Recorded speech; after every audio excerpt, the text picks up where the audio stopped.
존귀하신 하나님 아버지 감사합니다. 오늘 우리가 이 자리에서 주님을 경배하며 나아갑니다. 주님, 우리가 어제와 오늘 그리고 내일의 삶을 주님만을 고백하며 살아가는 삶이 되기를 소망합니다. 우리의 평생의 날 동안 나를 위해 죽으신 예수 그리스도를 믿는 믿음의 끈을 붙잡고 살아가기를 소망합니다.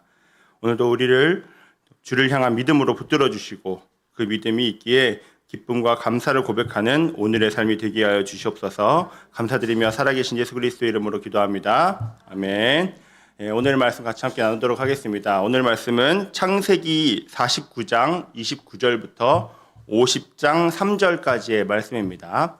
창세기 49장 29절부터 50장 3절까지의 말씀인데요. 같이 함께 교독으로 읽도록 하겠습니다. 제가 먼저 읽도록 하겠습니다. 그가 그들에게 명하여 이르되 내가 내 조상들에게로 돌아가리니 나를 햇사람 에브론의 밭에 있는 굴에 우리 선조와 함께 장사하라. 이 굴은 가나안 땅 마므렛 앞 막벨라 앞에 있는 곳이라. 아브라함이 햇사람 에브론에게서 밭과 함께 사서 그의 매장지를 삼았으므로 아브라함과 그의 아내 사라가 거기 장사되었고 이삭과 그의 아내 리브가도 거기 장사되었으며 나도 레아를 그곳에 장사하였노라. 이 밭과 거기 있는 굴은 햇사람에게서 산 것이냐. 야곱이 아들에게 명하기를 마치고 그 발을 침상에 모으고 숨을 거두니 그의 백성에게로 돌아갔더라. 요셉이 그의 아들은 아버지의 얼굴에 보려 울며 입맞추고 그 수종들은 의원에게 명하여 아버지의 몸을 향으로 처리하게 하며 의원이 이스라엘에게 그대로 하되 40일을 걸렸으니 향으로 처리하는 데는 이 날수가 걸림이며 애국 사람들은 70일 동안 그를 위하여 곡하였더라. 아멘. 네, 수요예배 나오신 우리 아름빛 교회 성도님들 환영하고 축복합니다. 아침에 엄청나게 비가 많이 왔는데 이렇게 비를 뚫고 이 자리에 참 많은 분들이 와주셨는데요. 자, 우리 옆에 있는 분들에게 이렇게 인사했으면 좋겠습니다. 오시느라 고생 많으셨습니다. 네, 오시느라 고생이 많으셨습니다. 저도 오는데 엄청나게 비가 많이 와서 차도 많이 막히고 또 그랬는데 이렇게 비가 오니까 미세먼지가 다 사라져서 한편으로는 또 개운한 또 하늘이지 않은가 생각해 봅니다. 생로병사의 마지막 시간, 아름다운 설계로 우리의 삶을 시작하게 하신 하나님, 그리고 이를 통해 우리의 삶을 만져가시는 하나님을 바라보았고요. 지난주 우리의 삶 가운데 때로는 하자를 허락하셔서 그 흠을 통해 이전보다 더 좋게 만드시는 하나님을 바라보았습니다. 지난주 저희 아들의 이야기를 나눈 후에요. 많은 성도님들이 기도해 주시고 또 응원해 주셔서 그 다음날 퇴원을 하게 되었어요. 어느 성도님은 자신의 아들도 돌쯤에 그 병에 걸렸었다면서 위로와 격려를 참 해주셨기 때문에 해주셔서 참 많이 위로가 됐었습니다. 여기 코에 살짝 흠이 있어요. 아들이 장난친다고 긁어가지고 상처가 났는데 상처가 나면서 그런 마음이 들더라고요. 마음껏 긁어라. 대신에 건강하기만 해라. 그런 마음이 들더라고요. 그래서 어떻게 보면 이게 훈장처럼 이렇게 달게 되었습니다. 아들 눈 밑에 이게 다크서클이 이렇게 많이 생겼어요. 근데 이게 다크서클로 보시더라고요. 근데 다크서클이 아니라 위에 있던 멍이 내려와가지고 다크서클이 되어가지고 지금 그렇게 되어 있습니다. 함께 기도하고 또 응원해주시고 또 격려받을 수 있음에 참 저는 감사함을 느낄 수 있었습니다. 오늘 마지막 시간입니다. 완공을 기다리며라는 제목으로 말씀을 나누려고 하는데요. 생로병사의 살을, 바로 죽을 살을 완공으로 표현을 했습니다. 보통 죽음을 삶의 끝이라고 표현을 하죠. 하지만 죽음은 삶의 끝이라는 표현보다는요, 완성이라는 표현에 더 어울립니다. 예수님께서 죽기 직전에 이렇게 말씀을 하셨죠. 다 이루었다. 육체의 호흡은 마쳤지만 우리를 향한 예수님의 사역은 죽음으로 완성이 되었습니다. 담임 목사님과 이제 장례 예배를 다닐 때면 목사님께서 유가족들에게 하시는 질문이 내용이 있습니다. 그 질문은 고인은 어떤 분이셨나요? 라는 질문입니다. 한 문장으로 참 답하기 어렵죠. 뭔가 한 문장으로 그분의 모든 인생을 말하기에는 참 어렵습니다. 그런데도 대부분의 성도님들께서는 고인에 대한 추억을 어떤 완성형으로 답변을 해 주십니다. 저희 아버지는 참 따뜻한 분이셨어요. 또 어머니는 참 헌신적인 분이셨습니다. 이렇게 한 문장으로 완성형으로 잘 표현을 해 주십니다. 그 이야기를 들을 때면요, 돌아가신 분을 제가 한 번도 뵙지를 못했는데도 그분이 어떠한 삶을 살았고 어떻게 지금까지 참 끝까지 어떠한 삶을 사셨는지를 제가 느낄 수가 있습니다. 제가 이제 대학생 이후로 정신을 못 차리거나 또 헤맬 때 가는 장소가 있습니다. 어떻게 보면 저의 마음을 다잡는 장소가 있는데요. 다시 한번 삶을 돌아보기에, 다시 마음을 다잡기에 가끔 가는 곳이 있는데 그곳은 바로 서울에 있는 양화진 외국인 선교사 묘원입니다. 작년에 소년부 아이들을 데리고 이제 대중교통으로 그곳을 갔었어요. 가는데 편도 한 1시간 40분 정도 걸리더라고요. 그 아이들 데리고 이제 다녀오는데 이곳에 가면 우리나라의 복음의 씨앗을 전하러 오셨던 수많은 선교사님들의 무덤이 있습니다. 미국에서 오신 선교사님들의 무덤도 많고 정말 각국에서 오셨던 그런 선교사님들의 무덤이 참 많이 있는데요. 그 선교사님 무덤에는 그 묘비가 다 있고요. 그 묘비에는 글씨가 적혀 있습니다. 미국에서 온 루비 캔드릭이라는 여선교사님은요, 24살에 이 한국 땅에 처음으로 발을 디뎠던 분이셨습니다. 이분은 한국 땅에 오신 지 8개월 만에 급성 맹장염으로 소천을 하셨습니다. 우리가 소위 말하는 지금 맹장이 터진다고 하죠. 지금은 잘 고칠 수 있는 거지만 당시에는 어떻게 보면 사망에 이르는 참 병이었던 거죠. 8개월 만에 소천을 하셨는데요. 25살이라는 꽃다운 나이에 머나먼 한국 땅에서 눈을 감으셨습니다.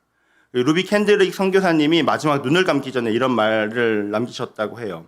이 유언은 묘비에 새겨져서 지금까지 전해져 오고 있는데 만약 내게 줄 수 있는 1000개의 생명이 있다면 나는 1000개의 생명을 모두 조선을 위해 바치겠다. 이런 글이 있습니다. 루비 캔드릭이라는 한 젊은 여선 교사님이 남긴 한 문장은요, 그 사람이 어떠한 삶을 살았고 어떠한 삶을 추구했는지를 보여줍니다. 자신에게 1000개의 생명이 있다면 그 모든 생명을 조선이라는 땅의 복음화를 위해 사용하겠다는 그런 말인 거죠. 루비 캔드릭이라는 한 사람의 인생이 한 문장으로 표현이 되면서 기억되듯이 저는 이곳에서 여러 묘비에 적힌 글을 보면서 이요한이라는 사람이 완공이 되어질 즈음에 나는 남아있는 사람들에게 어떠한 말을 남길 수 있을까? 그리고 남아있는 사람들에게 나는 어떠한 문장으로 표현될 것인가 하는 생각을 하게 되면서 정신을 차리고 오게 됩니다. 그래서 어떻게 보면 지금 저에게 주어진 삶에 대해서 감사하면서 어떻게 살아야 될지에 대해서 다잡게 되는 것이죠. 오늘 본문이 속해 있는 창세기 49장의 내용은 이렇습니다. 야곱의 유언과 죽음. 그래서 49장의 시작부터 야곱은 12아들들을 불러서 한 명씩 그들에게 축복하며 유언을 남깁니다. 그리고 12아들에게 축복을 남긴 후에 19절부터는요, 유언과 죽음의 모습이 등장하는데요. 유언의 내용을 요약하면 딱 한 가지입니다. 할아버지 아브라함이 할머니 사라가 죽었을 때 매입했던 그 막벨라 굴에 자신도 묻어달라고 하는 것입니다. 29절입니다. 그가 그들에게 명하여 이르되 내가 내 조상들에게로 돌아가리니 나를 햇사람 에브론의 밭에 있는 굴에 우리 선조와 함께 장사하라. 이 유언은 참 의미가 있습니다. 야곱은 현재 어디에서 죽음을 맞이하고 있나요? 네, 바로 애굽입니다. 애굽에서 죽음을 맞이하면서 자신의 고향인 가나안 땅에 묻어달라고 유언을 한 것입니다. 그런데 야곱이 자신을 막벨라 굴에 묻어달라고 한 이유는 이 유언은요, 처음이 아니었습니다. 이미 앞서서 요셉을 불러놓고 요청했던 일이었습니다. 창세기 47장 29절에서 30절 말씀인데 우리 같이 함께 읽도록 하겠습니다. 시작. 그가 그들에게 명하여 이르되 내가 내 조상들에게 돌아가리니 나를 햇사람 에브론의 밭에 있는 굴에 우리 선조와 함께 장사하라. 네. 이 굴은 가나안 땅 마므레암 막벨라에 있는 것이라. 아브라함이 햇사람 에브론에게서 밭과 함께 사서 그의 매장지를 삼았으므로. 네, 말씀이 좀 잘못된 것 같네요. 47장 29절 30절의 말씀이었는데요. 이스라엘이 죽을 날이 가까우며 그의 아들 요셉을 불러 그에게 이르되 이제 내가 내게 은혜를 입었거든 청하노니 내 손을 내 허벅지 아래에 넣고 인애와 성실함으로 내게 행하여 애굽의 나를 장사하지 않도록 하라. 47장에 이미 야곱은 요셉에게 그렇게 마지막 청을 했습니다.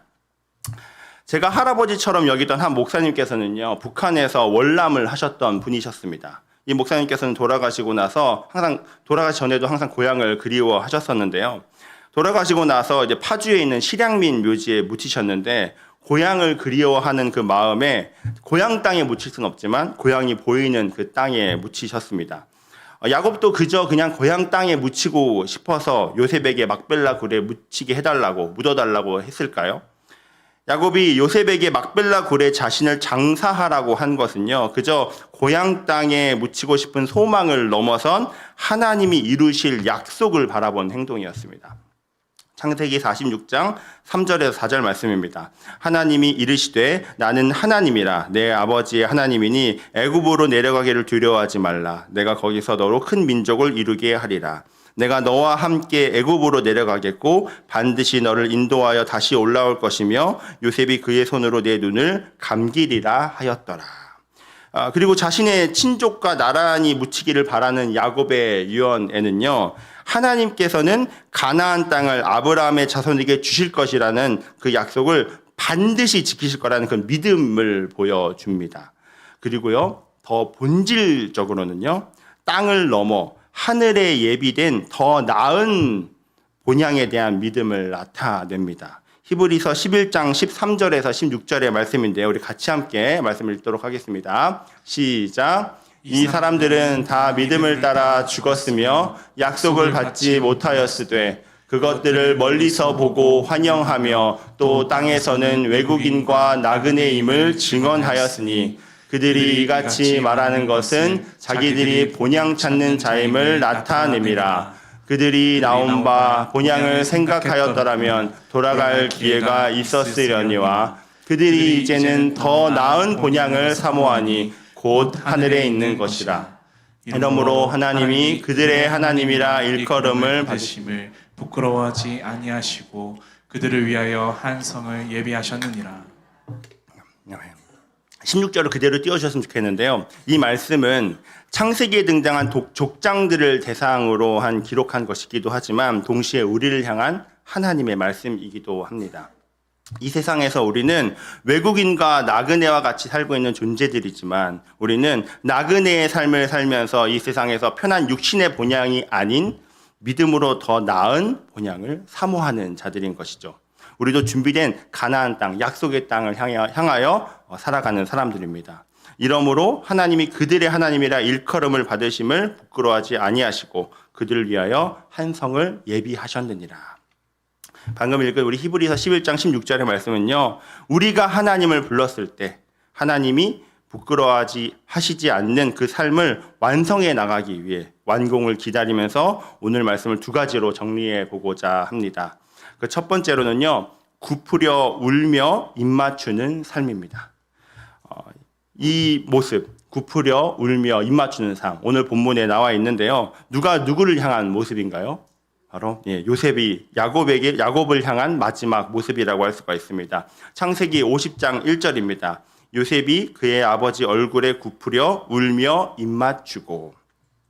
죽음이라는 것은 참 안타까운 일이기에 슬픈 일이 맞습니다. 그런데 누군가에게 슬픔을 남긴다는 것은요, 떠난 사람을 향한 사랑의 감정이 드러나는 것입니다. 그래서 슬픔은 사랑의 또 한 면이기도 합니다.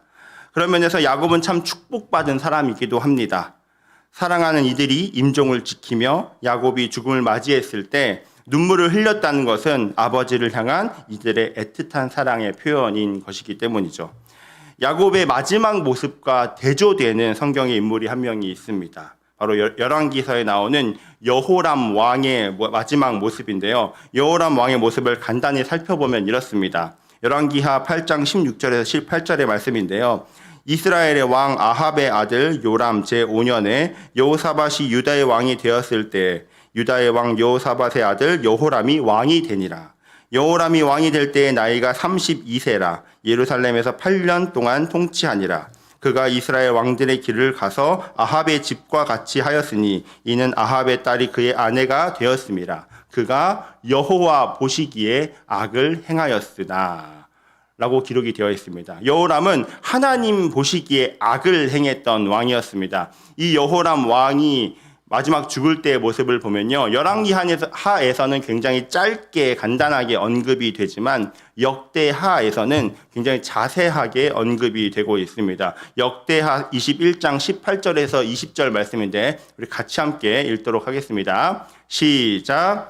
이 모든 일 후에 여호와께서 여호람을 치사 능히 고치지 못할 병이 그 창자에 들게 하셨으므로 여러 날 후 2년 만에 그의 창자가 그의 병으로 말미암아 빠져나오매 그가 그 심한 병으로 죽으니 백성이 그들의 조상들에게 분향하던 것 같이 그에게 분향하지 아니하였으며 여호람이 32세에 즉위하고 예루살렘에서 8년 동안 다스리다가 아끼는 자 없이 세상을 떠났으며 무리가 그를 다윗성에 장사하였으나 열왕의 묘실에는 두지 아니하였더라.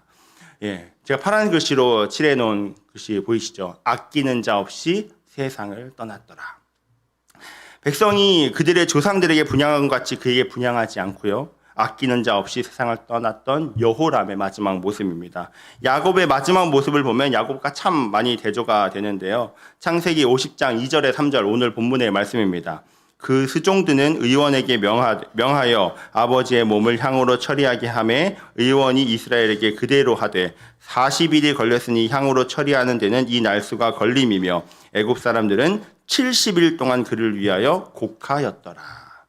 같은 나라 백성들에게도 슬픔이 되지 못하고 아끼는 자 없이 세상을 떠난 여호람과 이방인인 애굽 사람들에게도 슬픔이 되어 70일 동안을 그를 위하여 곡하였다고 기록된 야곱.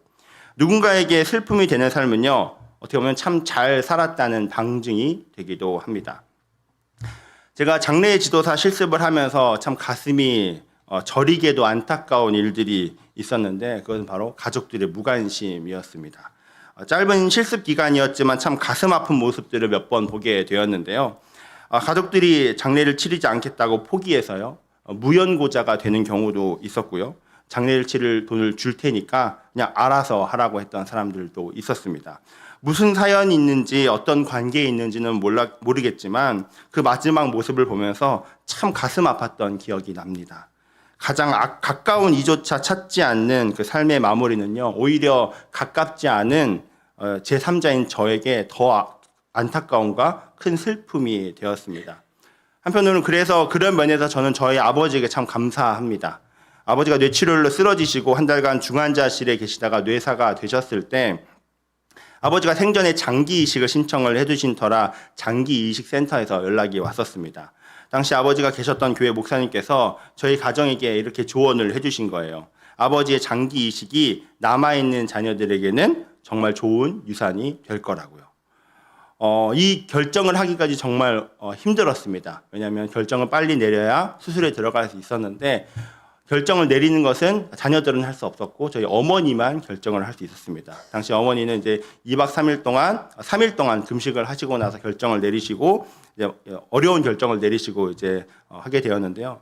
당시에 그 수술 전날엔 정말 견딜 수 없는 아픔과 고통이 있었습니다. 죽음이 결정된 거죠. 내일이면 아버지가 돌아가신다는 그 결정이 있었지만 지나 보니까요. 아버지의 죽음은 어떻게 보면 예수님처럼 생명을 전하는 삶이셨던 겁니다. 그래서 아버지의 삶을 돌아보니까요, 목사님의 말씀처럼 아버지에 대한 참 깊은 존경과 자부심이 더 크게 다가왔습니다. 그런 아버지를 두었다는 자랑스러움과 자부심이 지금의 저를 든든히 세워가게 하는 힘이 되기도 했습니다. 원래 그 묘비에 이 선고를 하려고 한 건 아니었는데요. 아버지의 마지막 삶이 묘비를 바꾸게 되는 계기가 되었습니다. 묘비에는 이 성경 구절이 적혀 있는데요. 하늘의 밀이 땅에 떨어져 죽지 아니하면 하나를 그대로 있고 죽으면 많은 열매를 맺느니라. 제가 야곱과 여호람의 죽음 그리고 아버지의 죽음을 바라보면서 슬픔과 그리움이 남는 죽음은 참 잘 살았다는 증거라는 그런 묵상을 하게 되었습니다.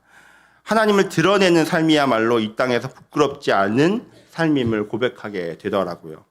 예수님은 베드로에게 신앙 고백을 받으신 후에 죽음과 부활을 가르쳐 주시면서 이렇게 말씀하셨습니다. 마가복음 8장 35절에서 38절의 말씀인데요. 우리 같이 함께 읽도록 하겠습니다. 시작. 누구든지 자기 목숨을 구원하고자 하면 잃을 것이요 누구든지 나와 복음을 위하여 자기 목숨을 잃으면 구원하리라. 사람이 만일 온 천하를 얻고도 자기 목숨을 잃으면 무엇이 유익하리요?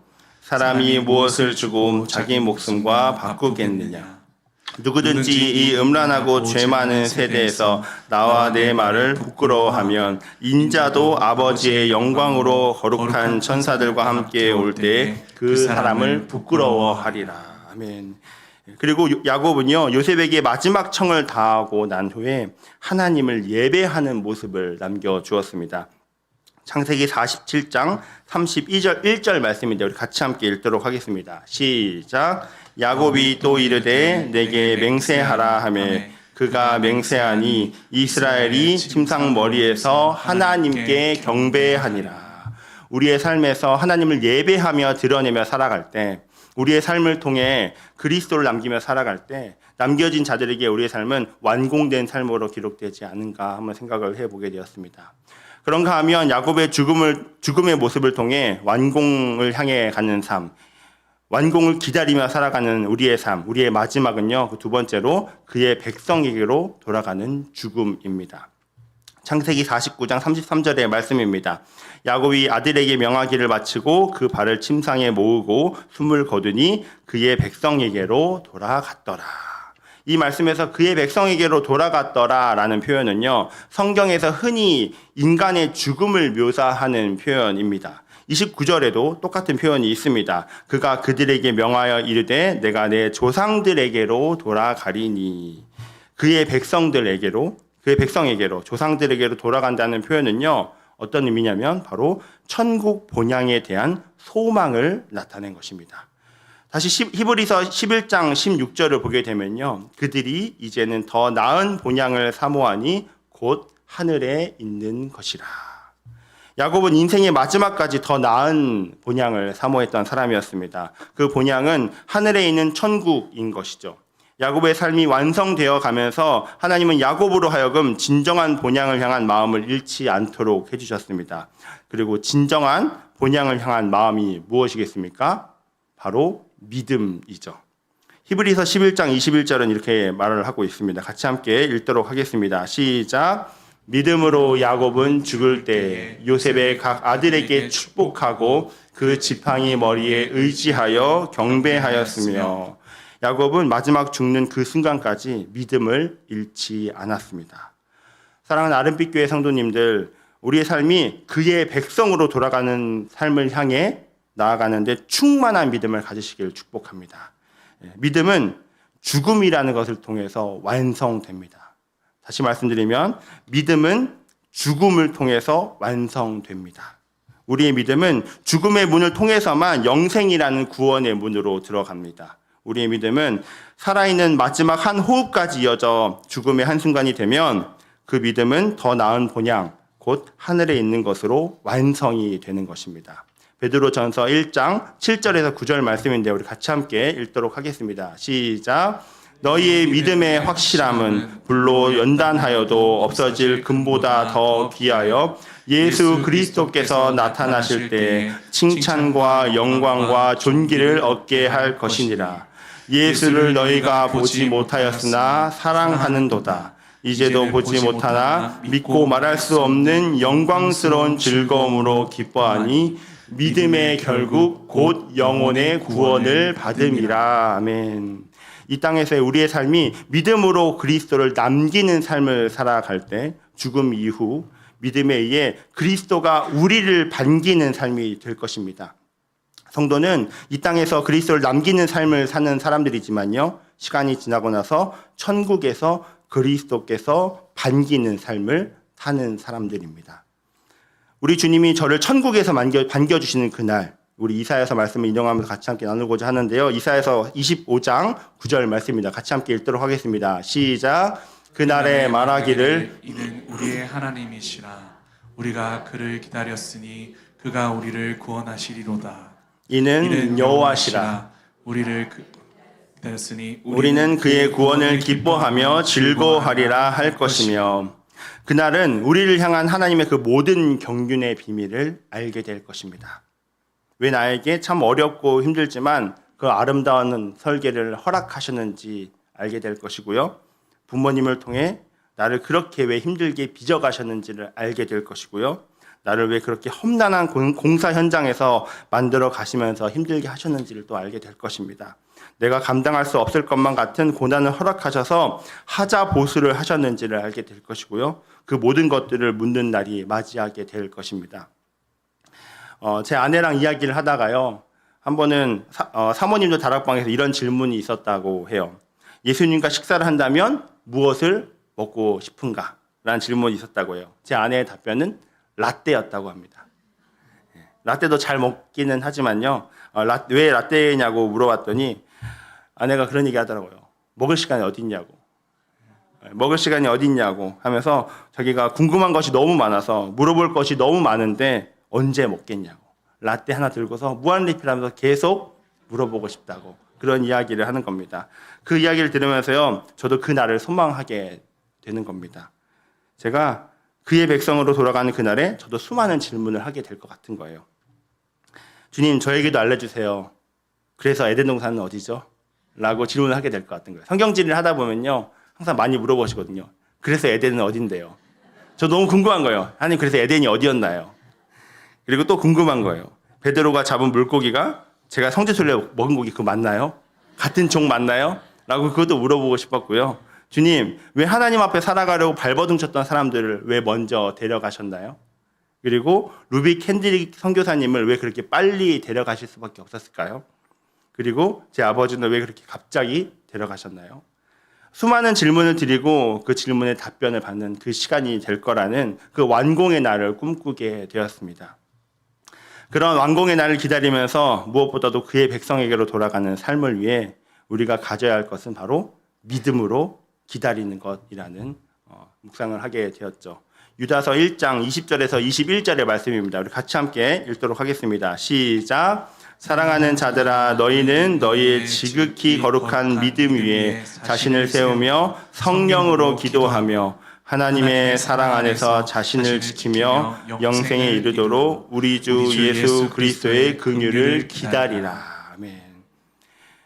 우리에게는 믿음이 있기에 오늘 감사와 순종으로 살아갈 수가 있습니다.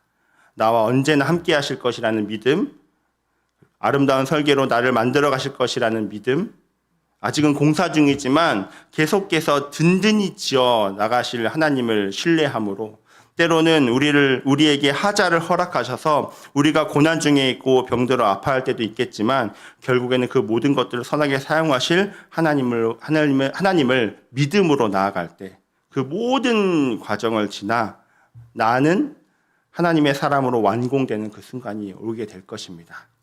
믿음으로 그 모든 것이 완공되는 그때 우리를 반겨주는 주님을 만나게 될 것이죠. 우리가 믿음으로 설계의 시간부터 공사의 시간, 하자의 시간, 모든 시간을 믿음으로 잘 이겨나갈 때 주님께서는 이렇게 말씀하신 것 같습니다. 요한계시록 21장 3절에 4절 말씀인데요. 내가 들으니 보좌에서 큰 음성이 나서 이르되 보라 하나님의 장막이 사람들과 함께 있음에 하나님이 그들과 함께 계시리니 그들은 하나님의 백성이 되고 하나님은 친히 그들과 함께 계셔서 우리 같이 함께 읽도록 하겠습니다. 시작. 모든 눈물을 그 눈에서 닦아주시니 다시는 사망이 없고 애통하는 것이나 곡하는 것이나 아픈 것이 다시 있지 아니하리니 처음 것들이 다 지나갔음이라.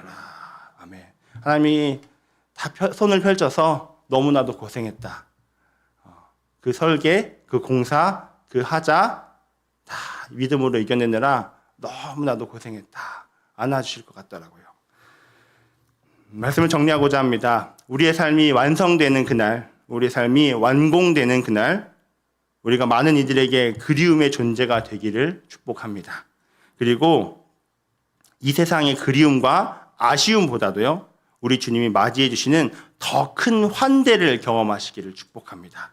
이 환대는 바로 그의 백성에게로 돌아가는 삶, 믿음을 통해서라는 것이죠. 히브리서 10장 22절 말씀입니다. 우리가 마음의 뿌림을 받아 악한 양심으로부터 벗어나고 몸은 맑은 물로 씻음을 받았으니 참 마음과 온전한 믿음으로 하나님께 나아가자. 그리고 이 믿음조차도요, 하나님께서 우리에게 부어주실 것입니다. 생로병사 시리즈의 마지막 시간입니다. 원래 생로병사라는 말은요, 불교에서 인간이 반드시 겪어야만 한다는 네 가지의 고통, 즉 태어나 늙고 반드시 겪어야만 하는 네 가지 고통이 아닙니다. 하나님으로부터 모든 것이 왔으며 하나님의 섭리를 경험하고 결국 주님께로 나아간다는 구원의 비밀인 것이죠. 처음 4월 말씀을 섬겨한다는 계획을 맞이했을 때 참 두렵고 떨리는 마음으로 어떻게 4월을 보내야 하나 이렇게 보냈었는데요. 왜 하나님 나에게 이러한 공사를 허락하시나 이렇게 마음이 들었었지만 설계를 주시고 공사를 해나가시며 때로는 하자가 생겨도 그 모든 것들을 만지시는 분은 전부 하나님이심을 깨닫게 되었습니다. 로마서 8장 37절에 39절의 말씀인데 우리 같이 함께 말씀을 읽도록 하겠습니다. 시작. 그러나 이 모든 일에 우리를 사랑하시는 이로 말미암아 우리가 넉넉히 이기느니라. 내가 확신하노니 사망이나 생명이나 천사들이나 권세자들이나 현재일이나 장래일이나 능력이나 높음이나 기쁨이나 다른 어떤 피조물이라도 우리를 우리 주 그리스도 안에 있는 하나님의 사랑에서 끊을 수 없으리라. 아멘. 우리는 예수 그리스도와 끊어질 수 없기에 우리의 삶, 설계의 시작부터 마지막 완공에 이르기까지 하나님은 우리와 함께 하실 것입니다. 그리고 방금 로마서 8장의 말씀처럼 이 일은 홀로 우리가 감당하지 않을 겁니다. 하나님은 우리라는 아름빛 교회의 공동체를 또 기도로, 동역으로, 섬김으로 함께 만들어 가실 것입니다. 우리가 먼저는 각자의 짐을 지고 또 서로가 서로의 짐을 지며 함께 완공의 그날을 기대하며 기다리며 나아가는 삶을 사시기를 간절히 축복합니다.